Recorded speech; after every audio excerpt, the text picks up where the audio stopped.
Pues nada, buenas tardes a todas. Muchas gracias por acudir al primer Foro de Viento Sur de este curso, que lleva por título Colonialismo sionista y las resistencias palestina y en el Líbano. Y bueno, estamos todas muy ilusionadas por poder retomar este proyecto de encuentro, este proyecto de reflexión política. Antes de pasar a las intervenciones, sí que quería agradecer a todas nuestras ponentes por su tiempo y por las aportaciones que van a realizar aquí. Y luego también agradecer a Traficantes de Sueños por ofrecernos este espacio para poder realizar debates tan necesarios como este. Este foro que celebramos hoy, como ya he dicho, es el primero del curso y va a ser un curso que desde luego va a venir cargado de muchísima actividad. Como ya sabéis, los foros se organizan de manera mensual desde la revista Viento Sur y el propósito de ellos no es otro que ofrecer un espacio de encuentro dentro de una izquierda que se entiende a sí misma como transformadora, que sea un espacio desde donde repensar problemáticas globales desde una lente feminista, ecologista, antirracista e internacionalista, y es, por lo tanto, un lugar de reflexión desde y para los movimientos sociales, que se marca como tarea principal construir pensamiento crítico. Aprovecho también para recordar que quienes estéis interesadas en inscribirse a la revista para que os vaya llegando a casa, lo podéis hacer a través de la web o nos lo podéis comentar a cualquiera de nosotras una vez acaben los foros. Y bueno, ya pasando al debate que vamos a tener aquí, tenemos la suerte de contar con tres ponentes que desde diferentes perspectivas involucradas en la solidaridad con la causa palestina y libanesa, que al final va a ser el eje de nuestro debate. Para empezar, nos acompaña Ignacio Gutiérrez de Terán, que es profesor titular del Departamento de Estudios Árabes e Islámicos y Estudios Orientales de la Universidad Autónoma de Madrid. Es también el autor de Hezbollah, El laberinto de Oriente Medio, de lo que ahora nos hablará un poquito más. También contamos con Salas El Valla, que es miembro de la Asociación de la Comunidad Hispano-Palestina Jerusalén. Y bueno, esta asociación lleva desde los años 80 apoyando a los palestinos en la diáspora, realizando una labor fundamental de solidaridad con Palestina y defendiendo el derecho al retorno de todos los refugiados. Y, por último, contamos también con Lorena Cabrerizo, que es militante de anticapitalistas y que durante todo este tiempo ha estado dedicando todos sus esfuerzos a construir solidaridad con la causa palestina, jugando un papel clave dentro de la RESCOP. Entonces, si os parece bien a todas, cada ponente dispondrá de unos 25 minutos de intervención y después dejaremos un espacio para preguntas y para debate. Así que nada, por mi parte, muchas gracias y le paso la palabra a Ignacio, que cuando quieras.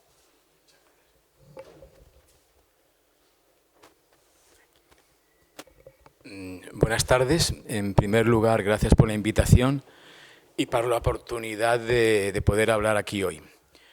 Y creo que, por lo que ha dicho Bea, lo que vamos a hablar entra de lleno en una lucha anticolonial, anticapitalista, antisupremacista, antirracista, puesto que de lo que se trata es de un gran proyecto neocolonizador basado en una visión supremacista y también en un proyecto de expansión y de dominio, que es lo que estamos hablando, lo que estamos viendo, no solo desde el 7 de octubre, que parece que para algunos es cuando empezó todo, sino desde hace ya décadas. Hemos entrado ahora en un momento decisivo.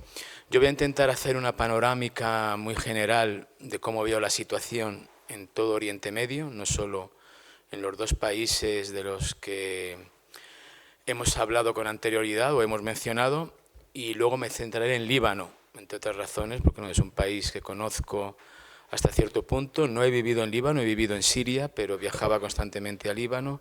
Tengo una buena relación con libaneses y con Líbano.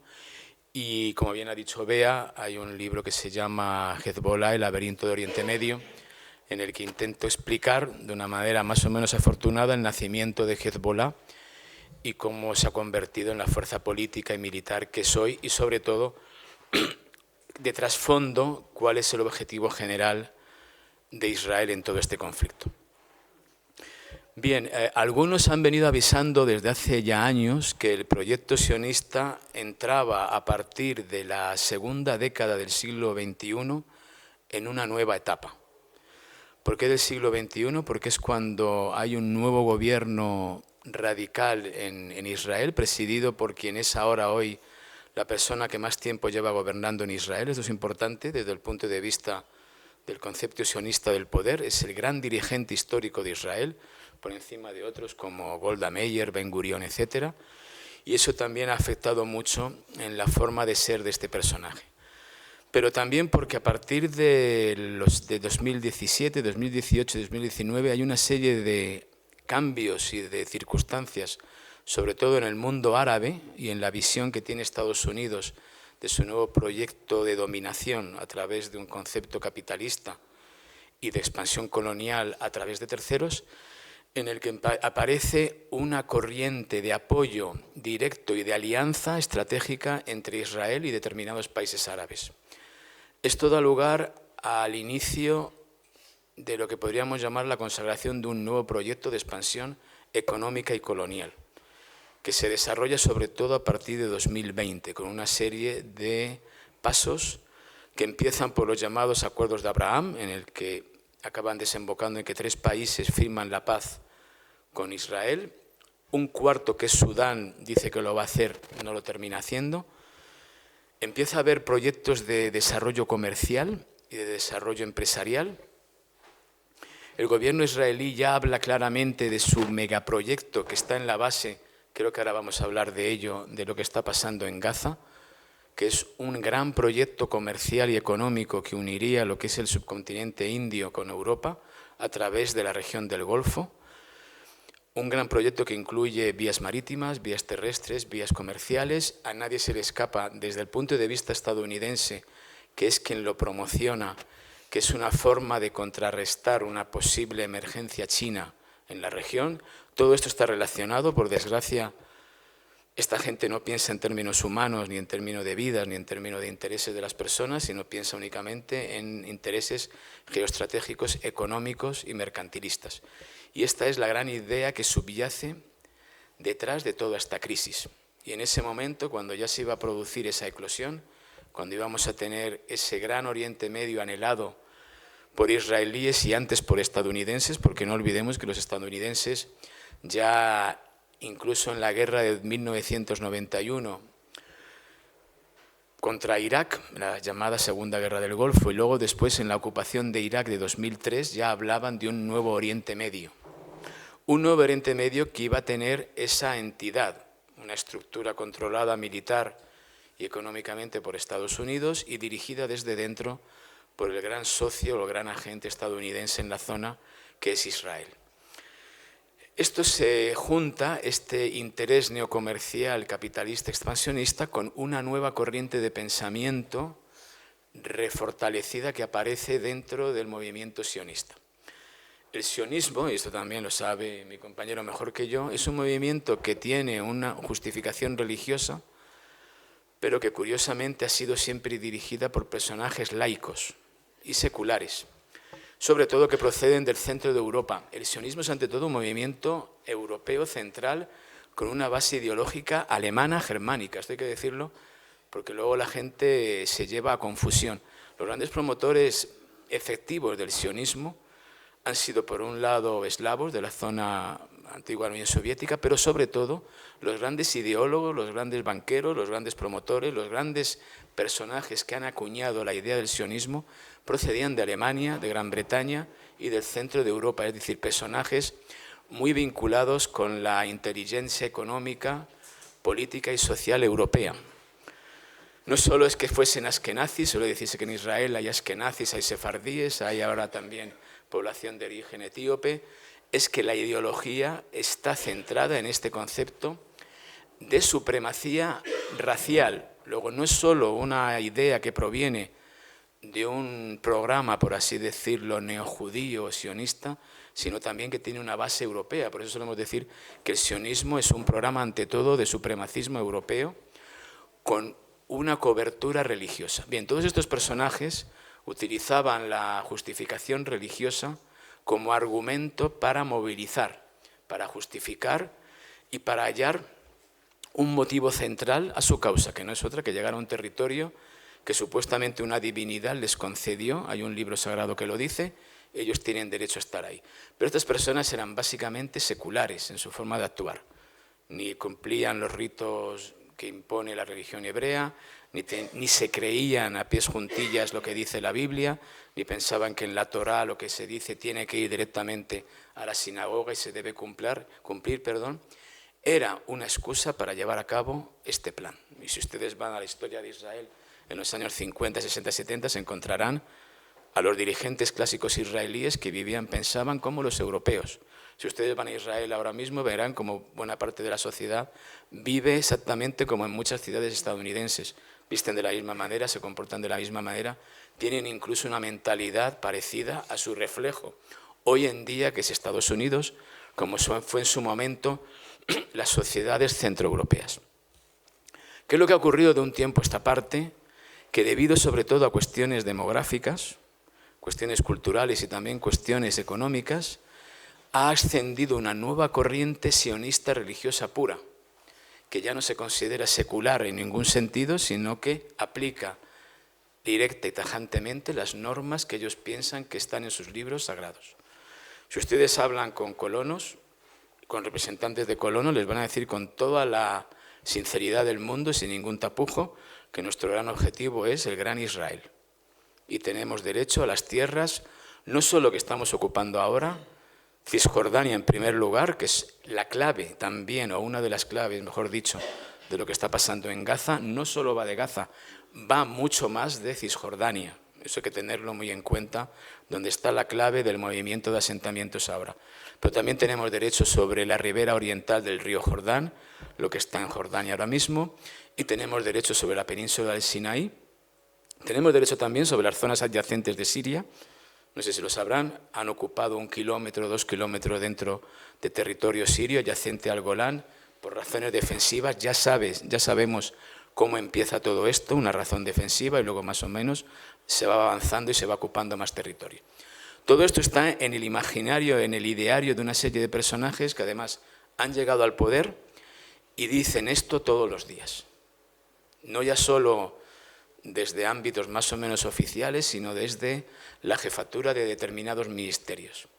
De tal manera que este presidente del gobierno, que ha sido siempre una especie de superviviente y que se ha ido aliando más o menos con las corrientes que le permitían mantenerse en el poder, me refiero a Netanyahu, se ha convertido ahora en un promotor, siendo él un representante en origen de este sionismo secular, este sionismo que a Occidente le parecía amable, es decir, un sionismo que asesinaba, que mataba, que ampliaba asentamientos, pero que siempre mantenía una especie de imagen de que había una tolerancia nacional, el famoso discurso sobre el LGTBI en Israel, que siempre ha sido un movimiento moderno, muy amplio, algo que no existía en la zona, una zona subdesarrollada, antimoderna, llena de integristas, el respeto a la mujer, la idea de la democracia parlamentaria, cosa que es un cuento de inicio, porque no puede haber democracia cuando alienas a los habitantes originarios del lugar. Eso es un sistema de apartheid, eso no es una democracia, pero bien, esa imagen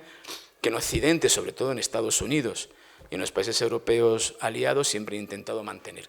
Ahora ese movimiento incluso pone en duda esos valores occidentales. No sé si los conocerán, pero los grupos ortodoxos, integristas, radicales, sionistas, rechazan la idea de los matrimonios homosexuales, rechazan la idea de reconocer el derecho a, por ejemplo, a los que no siguen las normas religiosas, son muy tajantes con la división entre hombres y mujeres. Yo muchas veces he visto similitudes entre los integristas musulmanes y los integristas judíos con respecto al papel de la mujer, que es un papel secundario, incluso en la forma de vestir y en la forma en la que se trata a las mujeres. Las mujeres muchas veces en estas colectividades y estos grupos ocupan un lugar secundario. La figura también del estudiante de religión, la figura de estos personajes que se han convertido ahora mismo en una fuerza ascendente dentro de Israel y que no oculta lo que es la faceta más radical, si es que puede ser más radical todavía de lo que teníamos antes, de esta imagen del sionismo. El sionismo en su versión dura y pura. Vamos a ir a por todo. Es el momento de llevar a cabo el gran movimiento. Y este gran movimiento es la expulsión del mayor número posible de palestinos, posteriormente la expulsión, si se puede, del mayor número posible de libaneses y obligar a los países del entorno, en primer lugar a Jordania y a Egipto, a aceptar el mayor número posible también de refugiados para seguir con la política de asentamientos. Ampliar los asentamientos se ha convertido en la base de la política israelí actual. Y eso es algo también que hemos de tener muy en cuenta y que explica lo que ocurre en Gaza. Bien, yo no me voy a centrar ahora en la derivada de lo que podría ser la cuestión de Gaza, me voy a ir a Líbano. Líbano ahora mismo es uno de los llamados 7 frentes, según la propaganda bélica israelí, en los que está combatiendo. Ahora mismo es el segundo frente por importancia y por antigüedad. Probablemente va a pasar a ser el primero por la fortaleza militar de la que hace gala Hezbollah y por las complicaciones que vamos a ver sobre el terreno. Bien, ¿por qué invade Israel Líbano? Como teníamos en Gaza, hay una serie de causas aparentes. En Gaza es la venganza, por así decirlo, de los ataques del 7 de octubre, liberar a los presos israelíes, tanto civiles como militares, que siguen en manos de los grupos armados palestinos, y luego evitar que jamás vuelva a tener ningún tipo de presencia. Decían en un principio eliminar completamente a Hamás, hablaban de erradicar, luego han dicho debilitar y eliminar al máximo posible, sobre todo la capacidad militar de Hamás. En el caso de Líbano, la idea es permitir que los colonos regresen a la zona de la Galilea ocupada o del norte de la Palestina histórica, y tenemos ahora mismo deben de ser cientos de miles ya los colonos que han tenido que abandonar esa zona debido a los ataques, según la prensa israelí o la versión israelí, que han sufrido por parte de Hezbollah y de otros grupos armados. ¿Qué es lo que ha ocurrido? Han invadido Líbano con esa premisa, vamos a recuperar ese territorio, que se ha tenido que evacuar en buena medida por los ataques que proceden de una organización que dice que está defendiendo a Palestina y que ha intervenido para apoyar al pueblo de Gaza, pero desde luego el objetivo es otro. Como en el caso de Gaza, no se trata solo de ocupar Gaza y de provocar una destrucción y de destruir Hamás. Si en Gaza la idea es expulsar a un número determinado de personas y justificar un nuevo proyecto colonial, un inciso, Gaza es importante dentro de esta ruta comercial porque uno de los principales puertos que uniría esa Europa con el subcontinente indio se encontraría muy cerca de la zona de Gaza e incluso dentro de algunos planes en el interior de la propia Gaza. Por eso, no sé si han oído hace poco hablar a un individuo como Trump en Estados Unidos decir que si él estuviese en el poder haría por convertir Gaza en una especie de Mónaco, un lugar donde la gente viviese muy bien y hubiese muchos negocios.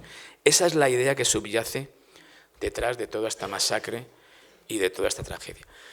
Bien, ¿qué es lo que se quiere hacer en Líbano? En Líbano, otra vez, lo que se pretende es crear una zona libre de control por parte del Estado libanés y de cualquier milicia en el interior para llevar a cabo posteriormente un proceso de expansión.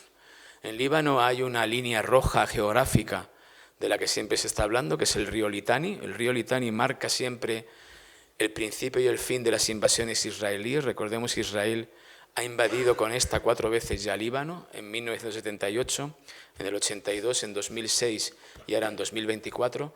Permaneció en Líbano desde 1982 hasta el año 2000, que salió debido a la resistencia de los grupos libaneses, en ese momento la resistencia islámica, anteriormente la resistencia palestina, resistencia por parte de grupos de izquierda, y por lo tanto esa idea siempre ha estado también en el imaginario neocolonial del asentamiento israelí. Esto quizás en décadas anteriores no era tan importante para esa élite secularista, sionista, que tenía una idea mucho más global y de mantenimiento o de estabilidad en la zona, ahora sí ha entrado a formar parte de esta idea de expansión. Entre otras cosas porque, como he dicho antes y no he desarrollado, en Israel hay un problema demográfico. Ahora mismo el número de palestinos es idéntico, superior al número de israelíes con nacionalidad judía, porque también hay que darle un buen repaso al concepto de israelí. Muchos israelíes dicen que son judíos, lo vimos en los años 90 cuando se produce un éxodo masivo de cerca de 1 millón de personas de la antigua Unión Soviética que recalan en Israel. Muchos de ellos no eran ni siquiera judíos. Bueno, no vamos a explicar ahora los requisitos para que te consideren judío. Recordemos, hay una ley de eterno retorno, que yo puedo estar tranquilamente en Buenos Aires, digo Buenos Aires porque es un sitio donde vienen muchos, o en Brooklyn, o puedo estar incluso en Etiopía y un buen día decir que soy judío, aunque no tenga constancia de que nadie en mi familia haya estado allí nunca. Puedo llegar allí y reclamar, si tengo un papel firmado por un rabino diciendo que tengo descendencia por parte de madre, puedo reclamar no solo un sitio en esta nueva sociedad ideal llena de colonos esforzados que luchan contra un grupo o un atajo de radicales y de antimodernos, sino tengo derecho a una ayuda económica, a un trabajo, etc. Y lo que nunca se ha podido explicar, por qué una persona que ha nacido en Jerusalén, por ejemplo, que fue expulsada o que se fue porque le dio la gana en 1948 o en 1967, no puede volver a su tierra. Cuando él nació allí, sus padres nacieron allí, sus abuelos nacieron allí. Bueno, este concepto, que siempre aquí en Occidente se ha considerado como una excepción, como algo que tenemos que tener en cuenta por lo que pasó con el Holocausto, por lo que las peculiaridades de la nación judía, también esa cosa que se ha dicho siempre que los palestinos son árabes y como los árabes son beduinos, pues lo mismo da que vivan en Jordania que en Egipto o que en el Golfo. Y lo dicen así claramente, y aunque parezca algo que a nosotros nos llame la atención, hay mucha gente en Israel que lo repite constantemente. Los árabes son todos árabes y pueden vivir en cualquier sitio, pero nosotros no. Entonces le dices, ¿y tú por qué estabas en Brooklyn hasta los 35 años? ¿Qué te hizo irte de Brooklyn a esa edad? ¿Descubriste de repente la luz o qué es lo que pasó? Tú que estabas en Montevideo o tú que estabas en París. ¿Qué es lo que te ha movido a ti? ¿Qué te da derecho a ti a moverte a sitios que ni siquiera conoces? En fin, esto es lo que provoca esta nueva mentalidad y necesitamos espacio. Entonces, hay un número mayor ahora mismo de palestinos dentro de tanto de los territorios ocupados del 48 como del 67, no digamos nada si unimos los refugiados palestinos que están en el alrededor, que ya se cuentan por millones, tanto en Líbano como en Siria como en Jordania, y algunos que hay en Egipto. Todo esto provoca esa gran inquietud en este movimiento sionista neocolonizador, que se encuentra ahora mismo en minoría, en tanto al número. Porque recordemos que en Israel no hay solo judíos y árabes viviendo, también hay grupos extranjeros que están allí trabajando. Por lo tanto, esta idea ha calado también en este imaginario de que se sienten mucho más cercados y acosados que nunca. Aunque sea paradójico, pero para muchos miembros del movimiento sionista lo que está pasando ahora es un movimiento de defensa. Y es un movimiento que va en la línea de salvaguardar la verdadera identidad de Israel. Por eso la presión que se ejerce sobre Estados Unidos y esta visión tan preocupada que tienen los propios estadounidenses, que están viendo que el movimiento sionista está en un movimiento crítico y está en un estado en el que de un momento a otro puede recular hacia una dirección u otra. ¿Por qué? Porque ha habido una serie de elementos dentro de este movimiento que han llevado a cabo a esta tensión, porque se han considerado en peligro directo. Por eso están presionando tanto, para llevar a cabo este movimiento de presión militar sobre los supuestos rivales y luego de preparación para el terreno de una posible expansión. Cuando los israelíes entran en Líbano, el primer día, que empezaron a decir que estaban avanzando mucho, que enseguida van a llegar a Nabatilla, que es una de las ciudades en el interior, luego van a llegar a Tiro, acabarían en el río Litani, que esto iba a ser un paseo, que a lo mejor incluso podrían ir a celebrar las próximas fiestas en Beirut, bien, esas cosas que decían. Había ya movimientos de colonos que estaban anunciando posibles asentamientos en los territorios del sur del Líbano. Estaban diciendo, cuando esto ya se tranquilice, volveremos a esta zona también bíblica, hay zonas del sur del Líbano que consideran que pertenece a ellos por designación bíblica y por lo tanto volveremos a crear ahí asentamientos. Por lo tanto, y ya con esto termino, lo que está ocurriendo es este escenario en muchos frentes en el que se dirimen muchas batallas. Hay una batalla étnica, hay una batalla por el terreno y por la conquista del territorio, hay una batalla también por el control de la región que ya supera a Israel y al resto de factores regionales, una lucha en la que está inmersa Estados Unidos con una nueva concepción territorial y una nueva concepción del dominio. Hay una lucha por el control de lo que son las grandes rutas comerciales marítimas y el control también directo de lo que es el ejercicio de poder económico en la zona, que incluye una gran lucha entre Estados Unidos y China.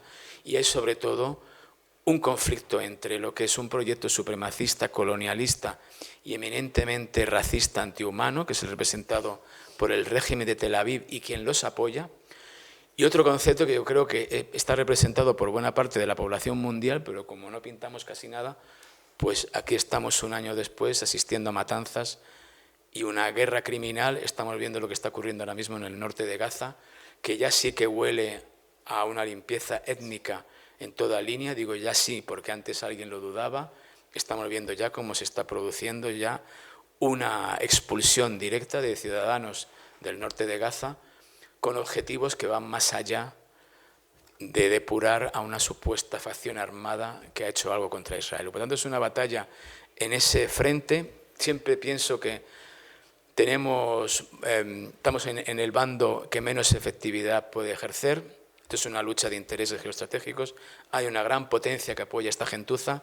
Hay una serie de estados que apoyan por razones muchas veces inconfesables este tipo de cosas. Pero, en fin, creo que la mayor esperanza viene del pueblo libanés y del pueblo palestino, y con independencia de lo que piensen de estos grupos armados, no pensemos que todos los palestinos están a favor de lo que ha hecho Hamas o dejado de hacer, ni que todos los libaneses apoyan a Hezbollah, pero sí que creo que hay una conciencia de que el principal problema no es Hamas, el principal problema no es Hezbollah, el principal problema es un proyecto neocolonial, expansionista, criminal, que no va solo contra la estabilidad de estos países, sino que ya es un verdadero problema internacional, un problema ético, un problema jurídico y un problema de conciencia. Y gracias. Perdón, pasa un poco en el tiempo. ¿Vas a hablar tú o voy yo? Vale, bueno, pues muchas gracias por venir y muchas gracias por darme la oportunidad de hablar hoy. Lo primero que voy a comentar, lo siento por mi español que puede ser fatal, pero yo no soy nativo como ustedes, así que hay que aguantarme un poco. A ver, yo soy Salah, bueno, yo soy de la Asociación Hispano-Palestina Jerusalén, no estoy metido tanto en la política como Ignacio, pero os voy a explicar un poco la causa palestina desde una perspectiva de un palestino que viene de Palestina, ¿vale? Para empezar, antes de todo tenemos que reconocer que el 7 de octubre pues, llevó otra vez de nuevo la causa palestina a la media internacional. O sea, ahora no lo sé, si hay alguien que no está enterado de la causa palestina, pues será por su culpa. No creo que nadie, hay alguien que no está enterado. Por eso, bueno, como ha dicho Ignacio, los palestinos estamos, puede ser que hay unos palestinos que no están con lo que ha hecho Hamas, pero nosotros palestinos sí, todos estamos. Puede ser que hay cosas negativas que afectó, pero como cualquier otro, no me gustaría llamar la guerra, pero cuando hay dos partes pues, están en un conflicto o lo que sea, pues siempre hay cosas negativas, pero hay muchas cosas más positivas. Si vamos a hablar de los asesinatos y todo eso, pues no hay liberación sin mártires o sin sacrificio. Como Vietnam pues logró ganar la batalla contra Estados Unidos y luego Argelia, pues después de perder 1 millón y más de mártires, pues al final lograron la liberación. Pues también Palestina tiene que pagar, por desgracia, pues hay que pagar siempre sangre para llegar a la liberación. Bueno, vamos a empezar de una cosa, es que nosotros a los palestinos no nos gusta mucho hablar de Gaza y Cisjordania. Para nosotros es que toda es Palestina. Por desgracia, y es algo que Israel pues, le metió mucho en la mentalidad de todo el mundo, que hay algo que se llama Gaza, pues que está separado, que está allí, viven solos, no sé qué. Nosotros es verdad que no podemos entrar, no podemos ver la gente de Gaza, es muy difícil. Y de hecho, me duele mucho cuando yo llegué aquí con 27 años, pues fue la primera vez que yo veo una persona de Gaza, después 27 años aquí en España.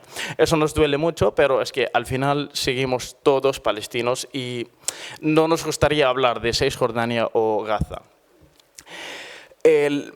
La causa palestina está un poco complicada porque tenemos hay muchas partes que están metidas dentro de este conflicto israelí-palestino. Tenemos dos partes, que es la autoridad palestina, que está en Cisjordania, controlando Cisjordania, y tenemos Hamas. Hay más partidos, pero Hamas, que es el principal partido que está controlando Gaza. tienen conflicto por poder político, por todo eso desde el 2006, eso sí, es verdad, pero nunca han dejado ni esa parte ni la otra, no vamos a decir esa parte está bien, esa parte está mal, pues nunca han dejado de luchar. Pues hay gente que está a favor de la lucha armada, pues luchó con lo que pueda, y hay gente pues está siguiendo la política, y no vamos a meternos en eso porque yo no estoy a favor, pero Gaza, o sea, en general Gaza pues son 365 kilómetros cuadrados. Entonces estamos hablando de la población, pues son 2,5 millones habitantes dentro de Gaza. Si estamos hablando de Hamas, pues estamos hablando de 25.000, bueno, un poco menos, vamos a decir 25.000 militantes dentro de Hamas. O sea, si hablamos de Hamas político o de Hamas como brigadas armadas, que es el Al-Qassam. Llevan desde el 2006 encerrados dentro de Gaza, donde no pueden salir, no pueden hacer vida normal. O sea, la vida básica de una persona básica, pues en Gaza está un poco prohibida. Entonces, es normal, cuando tú me pones en la esquina, siempre me pegas, es normal que un día yo voy a actuar. Y no puedes esperar que yo voy a ser como muy humilde y muy sumiso cuando yo llevo años y años y años en este cárcel con, o sea, de aire libre, años y años. Entonces, si estamos hablando del 7 de octubre y todo el mundo ahora está hablando del 7 de octubre y después, nadie habla del 7 de octubre y antes. Antes del 7 de octubre, pues Hamas, como son palestinos, y la población palestina pues estaban aguantando. Es verdad, por desgracia, pues no hubo tanto ayuda de la parte de la autoridad palestina para la gente que está dentro de Gaza. Entonces, llevamos desde el 1948 con matanza, con genocidios constantemente, pero es que claro, lo que pasa es que antes del 7 de octubre pues no hubo algo que se llama redes sociales, no hubo algo que se llama media como ahora, que está controlado por móviles y por todo eso. Entonces, siempre han tenido genocidio, bueno. Uno de los genocidios más grandes pues, fue el ataque a Gaza en el 2012, pero nadie habló de eso. Justo en el 2021 pues, también hubo otro que fue muy fuerte, pero tampoco nadie habló de eso. Entonces, después del 7 de octubre, cuando pasó todo, claro, Israel pues, usó ese ataque de Hamas, o sea, el ataque este lo usaron para demostrar que Hamas, que son los religiosos palestinos radicales, no sé qué, que están violando la gente civil, los niños, en la fiesta que estuvo al lado. Pero es que, claro, luego cuando, por desgracia, todo el mundo se enteraron de esto, porque estamos hablando de población civil, israelí, europeo, blancos, con ojos azules, pues todo el mundo se enteró de eso. Lo que han hecho, pues después los palestinos, a través de los móviles, de las redes sociales, pues empezaron a publicar poco a poco lo que está pasando en Gaza después del 7 de octubre, y allí donde llegamos ahora, que todo el mundo pues se enteró de la barbaridad que Israel pues está cometiendo. Gracias a esa gente, que la mayoría de ellos pues Allah yarhamu, pues ya son mártires, pero gracias a esa gente pues ahora todo el mundo, cuando andamos por las calles, cuando hay manifestaciones, concentraciones, pues la gente se entera de qué es Palestina y quién son los palestinos. Es que los palestinos no somos solo Hamas, tampoco somos todos como nos llaman, terroristas.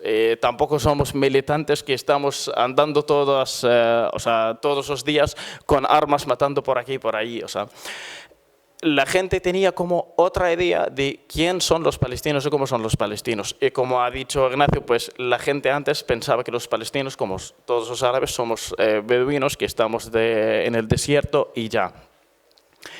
Entonces, la única manera que es luchar contra el sionismo, luchar contra este Estado que estaba pensando en el gran Israel, que es no solo Gaza ni Cisjordania, también Jordania, Egipto, Líbano y Siria e Irak, esa zona, porque o sea, llevan desde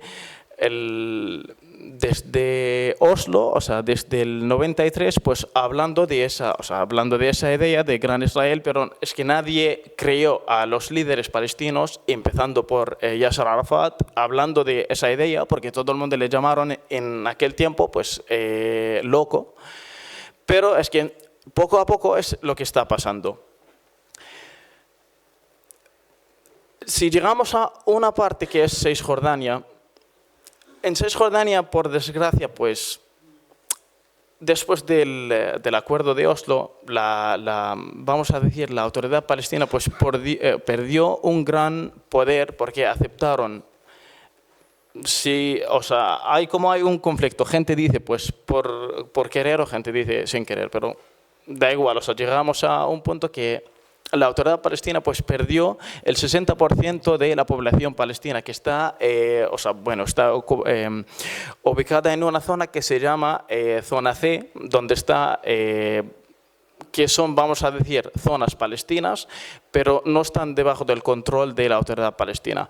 Entonces allí hay muchísima gente que está con la lucha, con la resistencia de la autoridad palestina, pero allí no pueden dar como mucho apoyo a la gente de Gaza y a Hamas y a otros partidos que están dentro de la resistencia por temas de política, por acuerdos, por un montón de cosas que están como obstáculos para que la gente no pueda luchar. Entonces, yo creo que personalmente, creo que si van a perder todo eso, o sea, si van a luchar de nuevo, van a hacer más daño a los palestinos que están dentro de Cisjordania.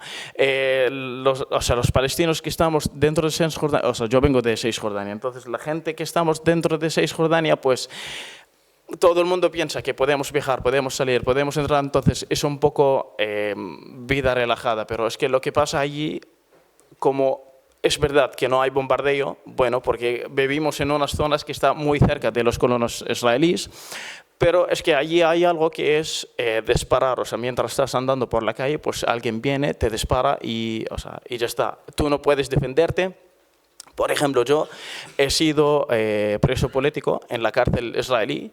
Lo que me llevaron a la cárcel son israelíes y lo que me juzgaron son israelíes. Es como no tiene lógica allí porque es verdad que no estamos debajo del bombardeo israelí, pero teníamos como otra manera de castigarnos y de pues hacernos la vida más complicada. Vamos hablando un poco de Hamas y concentrar un poco de la parte de Gaza. Hay mucha gente ahora, como dice Ignacio, pues Hezbollah y Irán, principalmente Irán que está apoyando a Hezbollah y está apoyando a Hamas, obviamente, la gente está desviando siempre la causa a algo religioso, algo radical, algo que Hamas, pues como un partido político religioso más, que están teniendo los órdenes de Irán y todo. Es verdad que Hamas, pues como han dicho los líderes de Hamas, y bueno, empezando por Ismail Haniyeh, antes de que le asesinaron, ha dicho que estuvimos buscando por todas las partes árabes a un aliado y nunca encontramos. O sea, encontramos siempre a los aliados, bueno, que es Irán, que es aliado un poco más por el tema de religión, el tema de chiita, no sé qué, pues está con el tema de Hezbollah, pero también es verdad que pues el enemigo de mi enemigo pues es mi amigo, así que estuvieron aliados con Hamas otra vez, pero no por temas de religión, o sea, fueron por temas de la parte de Hamas, como ellos lo explicaron, fueron por temas porque no encontramos a nadie que nos apoya. Empezaron por Jordania, pues Jordania, después de que le llegó el orden de Inglaterra, pues dejaron de apoyar. Incluso han hecho como cárcel un poco más grande a Cisjordania. Pues Emirates y Arabia Saudí, pues están al 100% con Estados Unidos y también con Israel. Así que no encontraron ni una manera para buscar aliados que nos apoyan con la causa. No vamos a meternos mucho en la religión, pero vamos a decir una cosa, y yo me gustaría decirla mucho y siempre lo digo. O sea, en el 1000, bueno, es para explicar la idea de que ahora los palestinos, bueno, es que es verdad que después de empezaron de la parte de Líbano contra Israel, contra todo eso, está como un poco desviando la imagen de Gaza y de Hamas y del Qassam y de todo eso a Líbano. ¿Por qué? O sea, porque es verdad que Hezbollah pues más fuerte, es verdad que está más preparado, es verdad que llevan desde el 2006 sin entrar, más o menos en ninguna guerra contra Israel, entonces está un poco más fuerte. Y es verdad que Israel pues estaba como pensando mucho en el efecto que Hezbollah va a hacer. Entonces,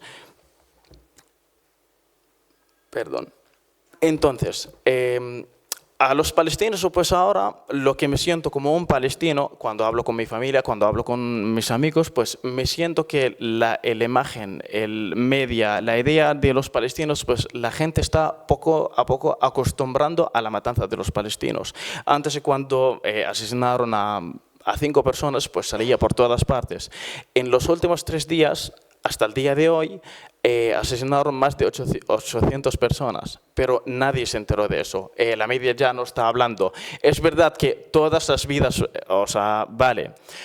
todas las vidas valen, y la gente de Líbano pues también son vidas muy valiosas como la gente de Palestina, pero estamos poco a poco acostumbrándonos a la matanza de los palestinos. Ahora llegamos, bueno, si estamos hablando de 55.000 personas, bueno, eso es lo que son legalmente registrados por la parte del Ministerio de Sanidad Palestina. Hay como el doble o el triple que están debajo de los escombros y nadie está enterado de esos. Pero es como, ahora, si mueren 800 personas más, pues ya añadimos. 1.000, pues añadimos. Ya la gente ya no está enterada mucho de lo que está pasando en Gaza. Hay muchas razones. Personalmente, yo pienso la primera razón es lo que está pasando en Líbano, porque está afectando y está como un poco más nuevo, pues es lo que está pasando. Todo el mundo está concentrando en lo que está pasando en Líbano, y lo que está pasando en Palestina pues se deja de ser como muy valioso para la media, puede ser. Y también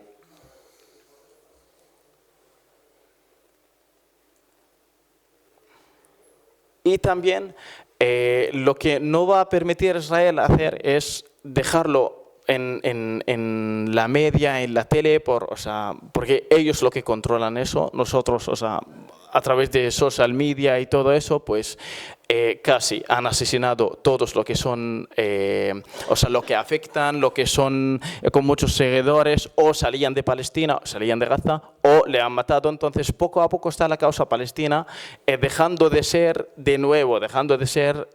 la primera causa ahora que está afectando al mundo. En el 1914, si no me equivoco, en 1914 hay un archiduque sueco que se llama Francisco Fernández. Un estudiante serbio le asesinó. Solo una persona le asesinó a él y a su mujer. Bueno, son 2 personas. Y por eso provocó la Primera Guerra Mundial. Por una persona. Ahora estamos llegando, yo calculo, a 100.000 personas que están muertos en Palestina. Y nadie está enterando. ¿Por qué? Porque Israel tiene el poder, porque Estados Unidos, pues, lo que controlan todo. Israel, pues, detrás de Israel hay Alemania, hay Francia, hay Suiza, hay Estados Unidos, hay los países que tienen poder. Y como palestino, pues, me gustaría preguntar a todo el mundo, ¿cuándo va a ser la vida de un palestino tan importante como este archiduque sueco, o como cualquier otra persona europea, otra persona de Estados Unidos, otra persona que no es árabe? Bueno, espero que acaba esto todo muy rápido, aunque no tiene pinta, por desgracia, pero espero que se acabe pronto. y espero que los palestinos pues conseguimos un poco de nuestros derechos como humanos. O sea, no estamos hablando de, o sea, queremos, yo qué sé, queremos conquistar mañana a Líbano o lo que sea. O sea, queremos nuestra tierra, queremos vivir como otra gente, queremos vivir con los mismos derechos de un estadounidense, un español, un italiano tiene. Y muchas gracias.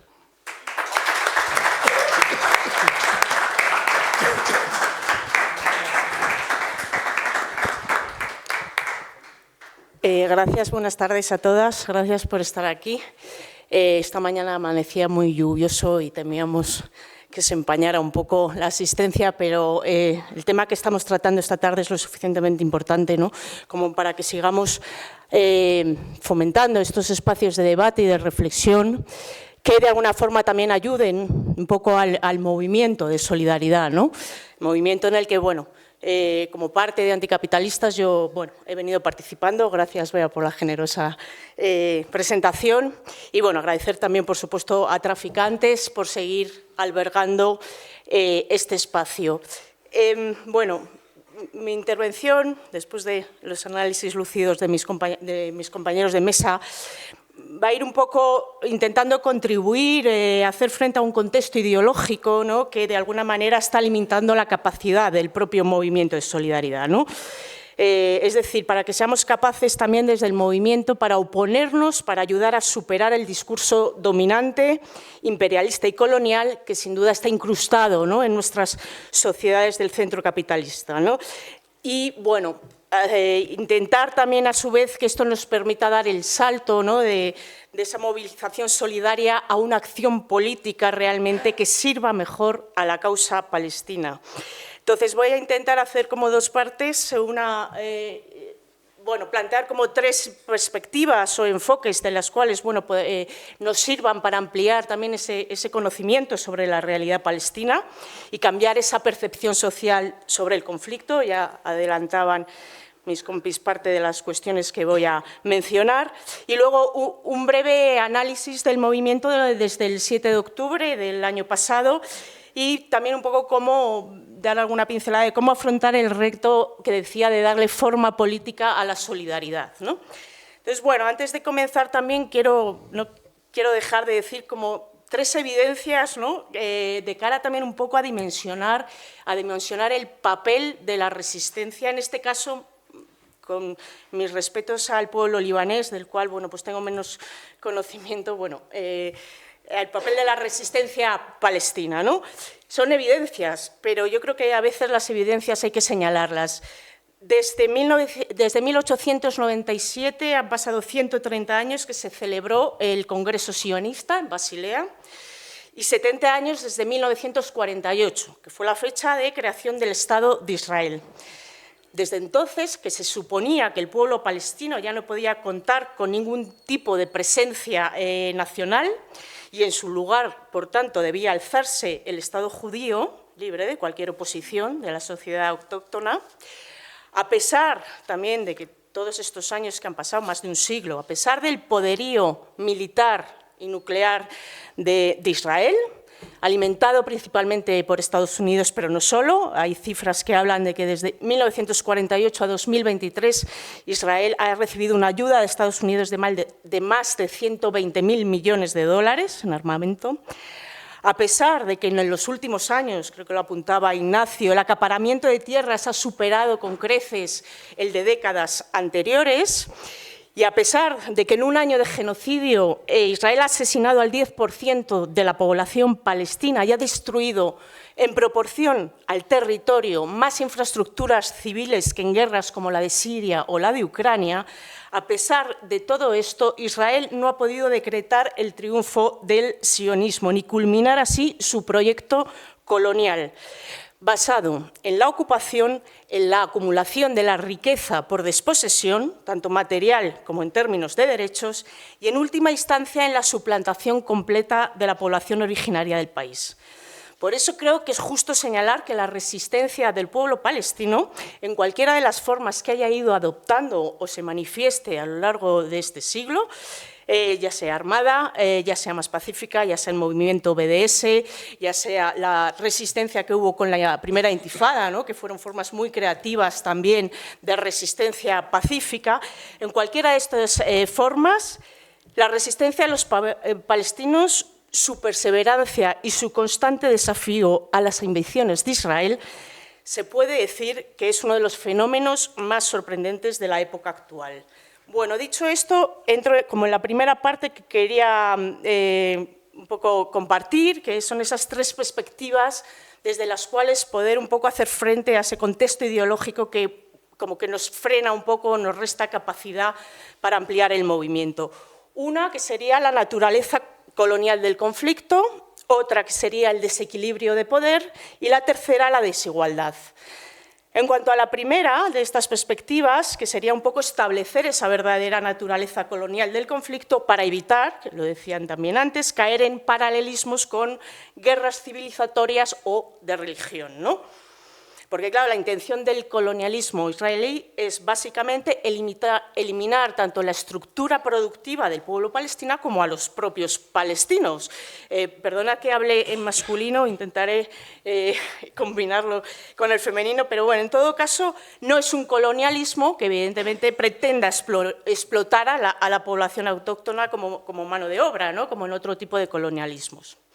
Entonces, estas, en esencia y de forma muy básica, la verdadera naturaleza colonial del conflicto, ¿no? Entonces, creo que hay dos elementos que dificultan un poco como desmontar, ¿no?, esta cuestión. Por un lado, esa dimensión bíblica de la que hablaba también Ignacio, ¿no?, ese mito impuesto artificialmente, creo yo, desde el propio movimiento sionista, y también su relación con la versión fundacional, tras el Holocausto, de un Estado-nación judío, ¿no?, ubicado en la Palestina histórica.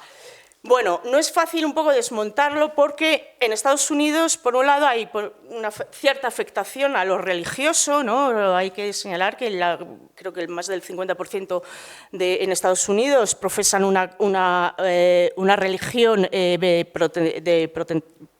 protestantismo, vamos, es mayoritario y por tanto hay una cierta relación, pero también por su propio pasado colonial, del cual están orgullosos, es decir, al final ese genocidio también que cometieron contra los amerindios, ¿no? Y de hecho se comparan ambos pueblos, ¿no?, como pueblos atrasados e incivilizados. En Europa, ¿qué es lo que ocurre? Por la historia obviamente asociada a la expulsión de judíos y más en concreto al Holocausto, ¿no?, especialmente en Alemania, donde escucharlas, por ejemplo, no sé si escuchasteis las declaraciones de ayer de la ministra de Exteriores, ¿no?, de Alemania, diciendo lo que significa la autodefensa, ¿no?, es decir, matar a todo lo que se interponga según sus parámetros entre Israel y Hamás, ¿no? Son declaraciones como muy escalofriantes, ¿no? Y esta última cuestión, además, creo que está especialmente relacionada con la cuestión de confundir el antisionismo con el antisemitismo. Y es que un discurso que es además muy funcional a la derecha y a la extrema derecha, ¿no?, y que además, bueno, provoca represión y censura, entre comillas, justificada, ¿no? Pero además es que también está siendo una cuestión muy funcional, creo yo, a las políticas antimigratorias que se están poniendo encima de la mesa en Europa y también, bueno, relacionado con la cuestión de la islamofobia, ¿no? Así que creo que desmontar esta percepción del conflicto no es fácil, es peligroso además, pero por otro lado estamos viendo que a lo largo de este año gran parte de la comunidad judía norteamericana está dando su apoyo al pueblo palestino, se está oponiendo al genocidio, creo que es un hecho que es importante y que creo que va a tener bastante trascendencia, ¿no?, en la sociedad norteamericana. Y por otro lado estamos viendo, creo yo, que cada vez se está comparando de manera como más pública y sin tantos tapujos el genocidio en Palestina con el genocidio nazi, sobre todo por las formas brutales que se están empleando, lo decíais antes. También hace 2 días estaban quemando a refugiados palestinos y palestinas que estaban en tiendas de campaña en un hospital. Entonces, bueno, estamos llegando a unos niveles, ¿no?, que no es para menos hacer esas comparaciones y creo que están más que justificadas también. La segunda perspectiva que creo que puede ayudar a cambiar percepciones dominantes, ¿no?, del conflicto, tiene que ver con ese desequilibrio existente entre los palestinos y entre los poderes desplegados que ha habido a lo largo de la historia contra ellos. Esto tiene que ver, obviamente, con el apoyo imperialista a Israel, que ha sido y sigue siendo clave para desplegar su propio proyecto colonial. Aunque, por un lado, antes hablaba, ¿no?, parece que Israel se tiene que estar defendiendo. No, al final Israel siempre actúa de forma ofensiva, ¿no? Ellos justifican que tienen que defenderse los palestinos, que es una disputa entre iguales, que los palestinos nunca han querido la paz, etcétera, pero es Israel quien siempre ha actuado de forma ofensiva, ¿no? Creo que de aquí también se deriva esa obsesión de la seguridad, ¿no?, como pilar de su sociedad. Pero bueno, en todo caso, ¿por qué puede actuar Israel de esta manera? Porque siempre ha contado con grandes batallones a su lado, Gran Bretaña, Francia, Estados Unidos, regímenes como Arabia Saudí, quienes se han aliado obviamente también persiguiendo sus propios intereses. Y porque, lo decíamos, el poderío militar y nuclear, que es el mayor que hay en el mundo prácticamente, y que supera a todo el poderío incluso de la región, ¿no?, y al que lamentablemente además, y hay que señalarlo y decirlo una y mil veces, nuestro país sigue contribuyendo con el comercio de armas, ¿no? Entonces, bueno, no vamos a dar cifras, ¿no?, porque se están haciendo grandes trabajos desde el Centre de l'As, desde la propia campaña BDS y bueno, podéis acceder a ellas, ¿no?, pero es impresionante el negocio de las armas, ¿no? Entonces, claro, este poderío militar, ¿no?, que tiene Israel, creo que es central para su análisis que comprendamos también las dinámicas políticas y económicas que se dieron en el siglo pasado. Ignacio como que se ha centrado mucho en los últimos años, pero creo que de alguna forma también es necesario recordar, ¿no?, unas dinámicas que se dieron y que además, incluyendo además el papel de las monarquías árabes del Golfo, ¿no?, y que es muy complejo abordarlas todas porque además están llenos como de tantos acontecimientos cruzados que es difícil, pero sobre todo especialmente me estoy refiriendo a los famosos 30 gloriosos, ¿no? Pero bueno, por destacar algunos hitos, ¿no?, históricos que creo que siempre es importante que tengamos en mente, ¿no?, y es el periodo, por ejemplo, del 48 al 67, ¿no?, cuando Israel está contando, por un lado, con el apoyo de Estados Unidos, que además quiere contener la expansión del comunismo en la región, como el apoyo de la URSS de Stalin, que además confía además en un supuesto sionismo de izquierdas para hacer frente a las monarquías árabes, ¿no? En el 1956, en la alianza de Gran Bretaña, Francia e Israel contra la nacionalización del canal de Suez, un paso clave, ¿no?, para el comercio mundial y especialmente en petróleo. Y además es que vinculado a esto no es casualidad la reciente alianza entre Gran Bretaña y Estados Unidos, que obviamente aspira a la distribución del petróleo para hacer frente al imperialismo ascendente de China, contra los hutíes de Yemen, que, por cierto, poco se habla de ellos y están siendo, además, también una resistencia clave en la región, ¿no? Bueno, en el año 67, cuando Israel ocupa, ¿no?, buena parte de los territorios de la Palestina histórica y abre dos frentes, con Siria y con Egipto, ¿no?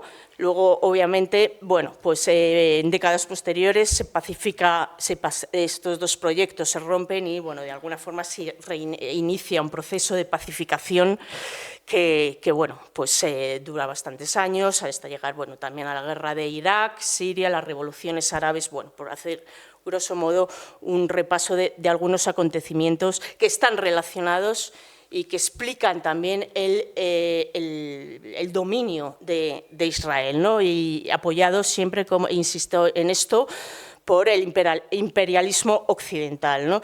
No me voy a meter, bueno, al desarrollo del movimiento nacional palestino, ¿no?, porque bueno, ya habéis también comentado, ¿no?, pero creo que también en todos estos años como que hay algunos hitos del movimiento nacional palestino que sería interesante también comentar un poco para entender efectivamente este dominio israelí, ¿no? Pero bueno, en todo caso, lo que creo que podemos sacar en conclusión es, primero, que hay que poner en cuestión las teorías que anteponen la influencia de los lobbies sionistas en Estados Unidos a la relación simbiótica que hay entre Estados Unidos y, por extensión, a las potencias del centro capitalista e Israel.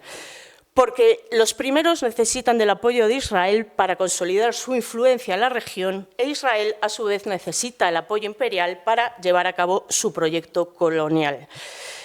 Segunda conclusión, Israel no es solo una amenaza para los palestinos, es una amenaza para la región. Y aunque todavía parece que Estados Unidos no le da, ¿no? Esto lo podemos dejar también para el debate, porque bueno, todavía no le da vía, ¿no?, para materializar una guerra regional, que parece que tampoco quieren tanto los gobiernos de Irán como del Líbano, ¿no? En todo caso, está ahí como amenaza y es realmente el verdadero factor de inestabilidad de la región. No es ni Irak ahora mismo, ni es el Líbano, ni es ninguno de los países, ¿no? Es Israel, contra quien hay que centrar el foco de la inestabilidad en esta región. Otro factor que creo que es importante considerar es que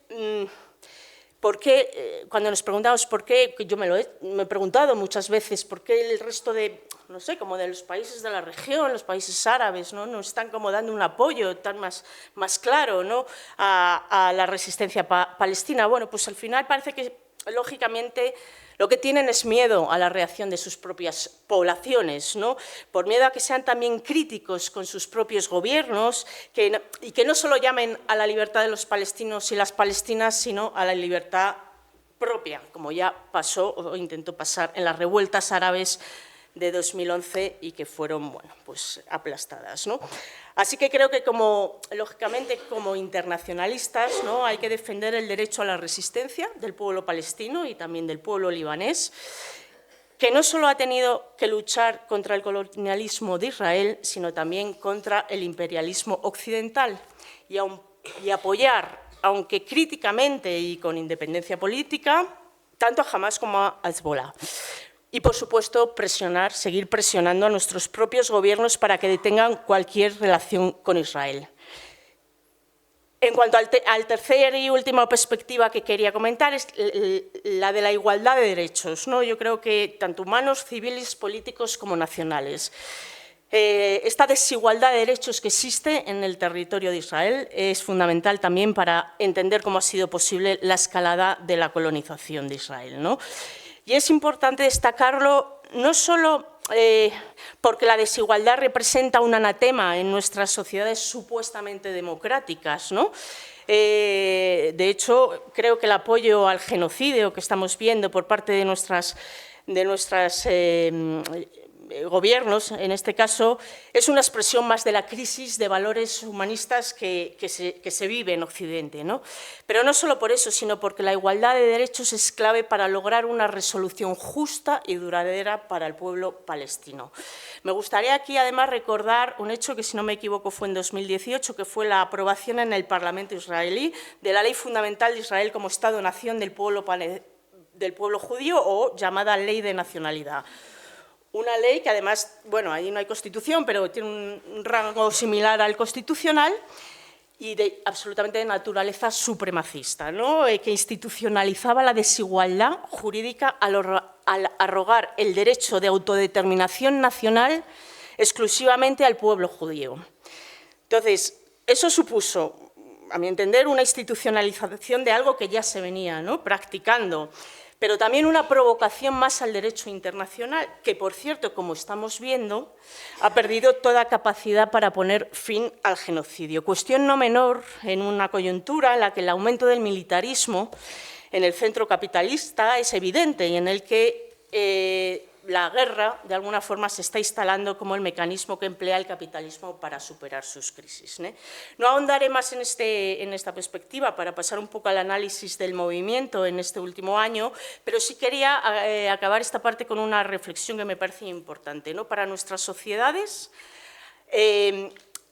amenazadas, ¿no?, como decía, no solo por el riesgo permanente de guerra, sino por el ascenso de las extremas derechas, creo que estos valores de igualdad y democracia, de los que Israel se jacta de ser un adalid, ¿no?, mientras practica un genocidio contra el pueblo palestino y ahora contra el pueblo libanés, sin ninguna oposición más que sus propias resistencias, deberían tomarse muy en serio, ¿no? Considerando además el apoyo, insisto, que nuestros gobiernos les siguen profesando. Bueno, hasta aquí un poco como 3 perspectivas que a lo largo de estos meses pues también vas un poco como pensando en cómo seguir empujando el movimiento, cómo convencer, digamos, a entornos, ¿no?, que no conocen mucho de la realidad palestina, influenciados además por medios, ¿no?, que ocultan la realidad. Entonces, bueno, ahora voy a hacer un breve repaso del movimiento en el que hemos estado participando activamente, que durante este año, como hemos visto, ¿no?, bueno, pues ha inundado las calles de todos los países del mundo. Perdón. Ha sido un apoyo masivo y constante, pero en todo caso desigual entre países, ¿no? Por ejemplo, en Estados Unidos y Reino Unido el movimiento se ha convertido en un factor de primer orden y pese a que ha habido bastante represión, ha conseguido incorporar a otros sectores, como mencionaba al principio, la comunidad judía norteamericana, ¿no? Lo que puede provocar una fractura también que puede tener consecuencias decisivas, ¿no? En otros países como Alemania, la fuerte represión y el cerrojo ideológico, bueno, también con la complicidad de parte de la izquierda, pues han dificultado el desarrollo del movimiento en nuestro país. Por ya centrarnos aquí, si bien las movilizaciones no han sido tan grandes como requiere el genocidio o como fueron las de la guerra de Irak, bueno, pues ha tenido un desarrollo que podríamos decir que ha sido importante. Pero a pesar de esto, en el movimiento nos seguimos enfrentando a dificultades derivadas sobre todo de la relación de fuerzas, de ese contexto ideológico y de los límites que estamos viendo que tiene la actual lógica política que predomina en la protesta. Y me explico. La cuestión, y en este caso, y quiero hacer un guiño al artículo de Bryce Fernández que publicó Viento Sur hace unos días, Palestina y nosotros, como decía en la primera parte, en los países del centro capitalista predomina la ideología imperialista y colonial, ¿no? ¿Qué pasa? Con ese predominio junto a las actuales condiciones de vida, ¿no?, de opresión, de explotación, genera lo que Bryce Fernández llama la despolitización de la indignación moral. Es decir, una parte importante de la opinión pública en nuestro país que se moviliza contra el genocidio o que rechaza las prácticas brutales de Israel no está dispuesta a que eso influya y determine nuestra política interna. En otras palabras, no está dispuesta a que la crisis que se vive allí afecte al normal desarrollo de nuestro progreso, poniendo además, como estamos viendo en otros países, trabas a que estas experiencias políticas comunes como las que se están levantando bajo el paraguas del movimiento de solidaridad se unan y empiecen a hablar de una alternativa al proyecto neoliberal, autoritario y fascista al que nos quieren someter, ¿no? Por tanto, creo que esta ideología imperialista y colonial es una de las bases de la lógica política que ha permitido, pese a las movilizaciones y la exigencia de la ruptura de relaciones con Israel, el fin del comercio de armas, pese a eso, ha permitido que los partidos progresistas, en concreto nuestro Gobierno, haya surfeado el conflicto mediante declaraciones retóricas, pasividad o complicidad vergonzante.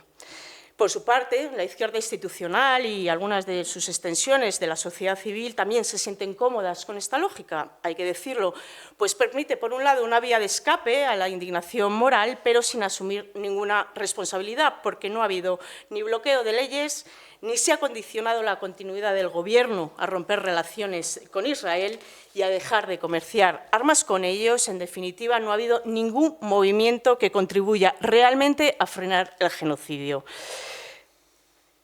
Sin embargo, a pesar de todo, la lucha del pueblo palestino demuestra que los grandes acontecimientos también pueden provocar nuevas condiciones. Así que, y a pesar de un genocidio, el internacionalismo ha vuelto a situarse en el centro de la agenda para miles de personas. Ahora se trata de darle forma política a esa solidaridad y generar dispositivos para pasar a la presión a nuestros gobiernos a la acción política, ¿no? Y que nos permita ir construyendo una alternativa que aglutine poder y capacidad de bloqueo. Por eso, y ya termino con esto, tenemos que hacer el esfuerzo de dar este salto de la solidaridad a lo político, no solo para servir a la causa palestina, por supuesto, sino para empezar a esbozar ese proyecto alternativo al capitalismo autoritario. Por eso la victoria, creo, del pueblo palestino será también nuestra victoria.